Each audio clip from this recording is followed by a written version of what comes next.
Montrer que pour tout x dans moins 1, arc cosinus x plus arc sinus x égale pi sur 2. Nous allons montrer ce résultat par trois méthodes. Première méthode, elle utilise les définitions des fonctions arc cosinus x et arc sinus x. Alors, rappelons ce que sont les fonctions arc cosinus et arc sinus. D'abord, la fonction sinus réalise une bijection de moins pi sur 2 vers moins 1, et la fonction cosinus une bijection de l'intervalle 0pi vers moins 1. De là, deux fonctions réciproques apparaissent, la fonction arc sinus qui est la fonction réciproque de sinus, donc définie de moins 1 à valeur dans moins pi sur 2. Retenez ça, que la fonction arc sinus est à valeur dans moins pi sur 2, ça servira. Que la fonction arc cosinus est définie de moins 1 à valeur dans 0pi, donc retenez aussi que la fonction arc cosinus est à valeur dans 0pi, ça nous servira plus tard. Alors pour montrer cette égalité-là, nous allons prendre un x dans moins 1 et nous allons noter θ, arc sinus x, et phi, arc cosinus x. Notre objectif est de démontrer que θ plus phi est égal à pi sur 2. Alors la première chose qu'on peut écrire, par définition, sinus θ égale x et cos phi égale x.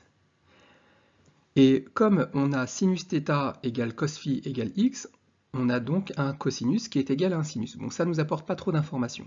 Ce qui pourrait nous apporter plus d'informations, c'est si deux cosinus sont égaux, par exemple. Et bien, on peut faire ça, parce qu'on sait, résultat de première, que sinus θ est égal à cos pi sur 2 moins θ. On utilise ce résultat, ce qui nous donne cos pi sur 2 moins θ égale cos phi. Et là, on a deux cosinus qui sont égaux, et là, on sait dire des choses. Si cos θ1 égale cos θ2, si deux angles ont les mêmes cosinus, alors soit ils sont égaux modulo 2π, soit ils sont opposés modulo 2π. Très bien. Alors essayons de voir un petit peu où se situe pi sur 2 moins θ par rapport à phi, qui, rappelons-le, est entre 0 et pi. Alors, déjà, si θ est entre moins pi sur 2 et pi sur 2, on montre que moins θ est aussi entre moins pi sur 2 et pi sur 2, et donc si on rajoute pi sur 2, on s'aperçoit que pi sur 2 moins θ ainsi que phi sont deux nombres dans l'intervalle 0π.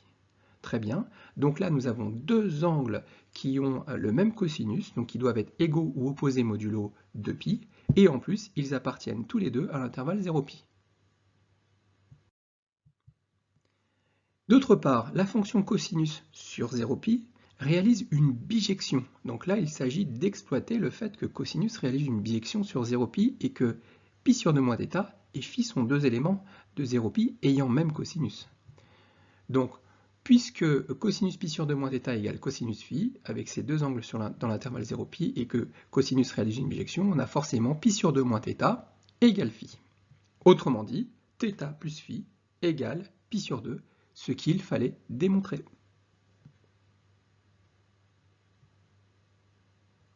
Deuxième méthode.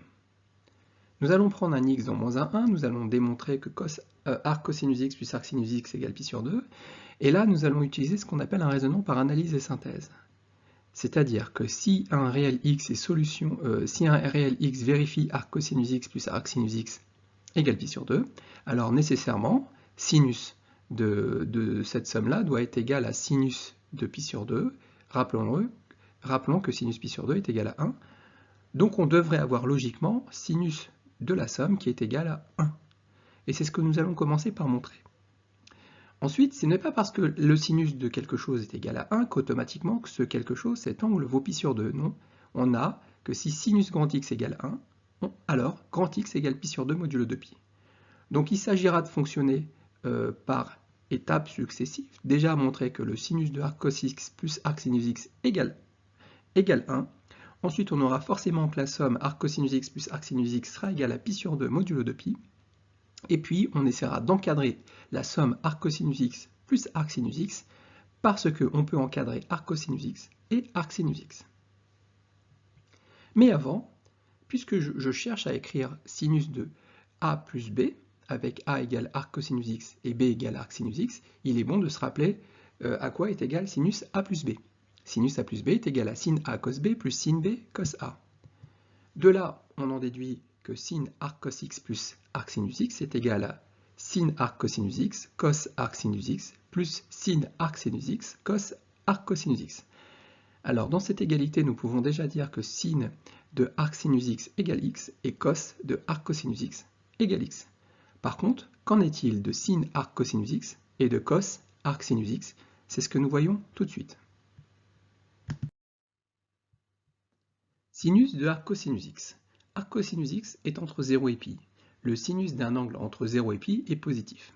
Rappelons que nous pouvons toujours exprimer sinus en fonction d'un cos carré de la façon suivante, c'est que sinus θ, c'est plus ou moins racine carrée de 1 moins cos carré θ. Et ici, on va enlever le fait que sinus peut être négatif, donc ce sera racine carrée de 1 moins cos carré de arc cosinus x, soit racine carrée de 1 moins x carré. De même, cos de arc sinus x. Première chose, je regarde le signe du cosinus. Alors, d'abord, arc sinus x est entre moins pi sur 2 et pi sur 2. Le cosinus d'un angle entre moins pi sur 2 et pi sur 2 est positif. Donc, puisque je peux exprimer cosinus en fonction de sinus carré de la façon suivante, le cosinus d'un angle θ, c'est toujours plus ou moins racine carrée de 1 moins sinus carré de l'angle θ. Et donc ici, je vais enlever le fait que le cosinus peut être négatif, donc cosinus est positif, donc ça va être racine carrée de 1 moins sinus carré de arc sinus x, c'est-à-dire racine carrée de 1 moins x carré. Très bien. Donc, du coup, je vais pouvoir écrire sin arc sinus x plus arc cosinus x égale 1 moins x carré plus x carré, soit 1. Maintenant, la première étape, et on vient de la passer, on vient de démontrer que le sinus de arc sinus x plus arc cosinus x égale 1. Ceci n'entraîne pas forcément que arc sinus x plus arc cosinus x égale pi sur 2. Mais c'est égal à pi sur 2 modulo de pi. Alors ce qui est bien maintenant, ce serait d'encadrer arc sinus plus arc cosinus. Donc je sais que arc sinus est entre moins pi sur 2 et pi sur 2, arc cosinus entre 0 et pi, la somme est donc entre moins pi sur 2 et 3 pi sur 2. Sur moins pi sur 2, 3 pi sur 2, la fonction sinus ne prend qu'une fois la valeur 1, c'est au point pi sur 2. On a donc arc cosinus x plus arc sinus x égale pi sur 2, ce qu'il fallait démontrer. En raisonnant par analyse et synthèse, nous avons bien démontré que cette égalité était vraie. La troisième méthode consiste à étudier une fonction, et la fonction qu'on va étudier, c'est la fonction f, définie sur l'intervalle moins 1, 1 à valeur dans R, qui a x, associe arc sinus x plus arc cosinus x. Alors f est dérivable sur l'intervalle moins 1, 1 comme somme de fonctions dérivables sur moins 1, 1. En effet, les fonctions arc cosinus et arc sinus sont dérivables sur l'intervalle ouvert moins 1, 1 et leurs dérivées valent pour la fonction arc cosinus moins 1 sur racine carrée de 1 moins x carré et pour la fonction arc sinus 1 sur racine carrée de 1 moins x carré. Ce sont des dérivées usuelles à connaître et je vous propose à la fin de la vidéo une explication qui vous permettra de bien comprendre pourquoi la dérivée d'une fonction trigonométrique réciproque type arc cosinus ou arc sinus s'exprime de cette façon-là. Donc là en tout cas, la dérivée est égale à 0 de f. F est donc constante sur l'intervalle moins 1, 1 et vaut f de 0 car 0 est bien un élément de moins 1, 1. Et donc s'écrit arc sinus 0 plus arc sinus 0. Alors comment calculer arc sinus 0? Vous raisonnez comme ça. Vous dites arc sinus 0 égale y, ce qui veut dire que sinus y égale 0, et vous pensez au cercle trigonométrique et vous dites tiens, quel angle vaut 0? Tous les angles qui s'expriment 0 modulo de pi. Or, arc sinus x ne prend des nombres que a pour valeur que des nombres entre moins pi sur 2 et pi sur 2. Donc forcément, arc sinus 0 vaut 0. Même chose pour arc cosinus 0. Vous dites quel peut être ce nombre? Vous dites arc cosinus 0 égale y, ça signifie que cos y égale 0. Dans le cercle trigonométrique, vous vous dites tiens, qu'est-ce qui fait 0 en cosinus? Tiens, vous dites c'est pi sur 2, modulo de pi. Mais ici, vu que arc cosinus ne donne que des valeurs entre 0 et pi, du coup, vous prenez pi sur 2. Et c'est pour ça que f de 0 vaut 0 plus pi sur 2, soit pi sur 2. Donc sur moins 1, 1, nous avons bien f de x égale pi sur 2, ce qu'il fallait démontrer. Il ne nous reste plus qu'à montrer qu'en moins 1 et en 1, f de moins 1 et f de 1 sont aussi égales à pi sur 2. Pour calculer f de 1 et f de moins 1, donc on écrit f de 1 égale par définition arc sinus 1 plus arc cos 1. Et pour f de moins 1, arc sinus moins 1 plus arc cosinus moins 1, et les deux valent pi sur 2. Alors, je ne vais pas tout réexpliquer, mais je vais prendre par exemple le dernier, arc cosinus moins 1, et je vais vous montrer que c'est égal à pi.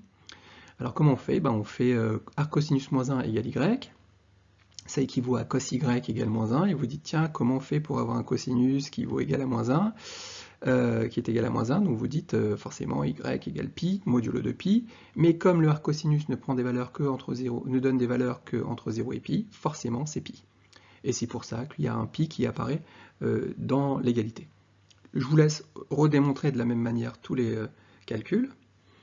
Et donc on est très content car pour tout x dans moins 1, nous avons f de x qui vaut pi sur 2, ce qui correspond à l'égalité qu'on cherchait à démontrer, soit arc cosinus x plus arc sinus x égale pi sur 2. Donc cet exercice est très intéressant car il montre de trois manières différentes, qu'on peut montrer de trois manières différentes cette égalité, en utilisant et en exploitant les définitions de arc cosinus et arc sinus, en raisonnant par analyse et synthèse, et en étudiant une fonction. Il ne reste plus qu'à, chose promise, chose due, à dériver des fonctions trigonométriques réciproques, et c'est ce qu'on fait tout de suite. Dérivons arc cosinus x. Pour cela, rappelons la formule de la dérivée d'une fonction réciproque, 1 sur f' rho f-1, ici avec f égale cosinus et f-1 égale arc cosinus. Rappelons aussi que lorsqu'on dérive, on tourne vers la droite dans le sens trigonométrique, enfin dans le sens antitrigonométrique, mais sur le cercle trigonométrique, on tourne vers la droite. Droite pour dérivation, c'est un moyen mnémotechnique. Donc on y va. Si arc cosinus est dérivable, sa dérivée vaut 1 sur f', c'est-à-dire moins sinus, de arc cosinus x. Pour écrire différemment sinus de arc cosinus x, on va écrire sinus de θ sous la forme plus ou moins racine carrée de 1 moins cos carré θ. Très bien. Alors, comme arc cosinus x est entre 0 et pi, et que sinus d'un angle entre 0 et pi est positif, on va pouvoir écrire sinus de arc cosinus x sous la forme racine carrée de 1 moins cos carré de arc cosinus x, soit, donc moins 1 parce qu'il y a un moins devant, sur racine carrée de 1 moins x carré. Et bien sûr, cette égalité ne peut être vraie que si x est différent de 1 et moins 1. Alors, on a des propriétés qui nous disent que une fonction réciproque est dérivable si la dérivée ne s'annule pas. Et cosinus ne s'annule pas sur l'intervalle 0π, et donc arc cosinus automatiquement est dérivable sur l'intervalle moins 1, 1. Et la dérivée de cosinus s'annulant en 0 et pi, alors arc cosinus est non dérivable en cosinus 0, c'est-à-dire en 1, et non dérivable en cosinus pi, soit moins 1.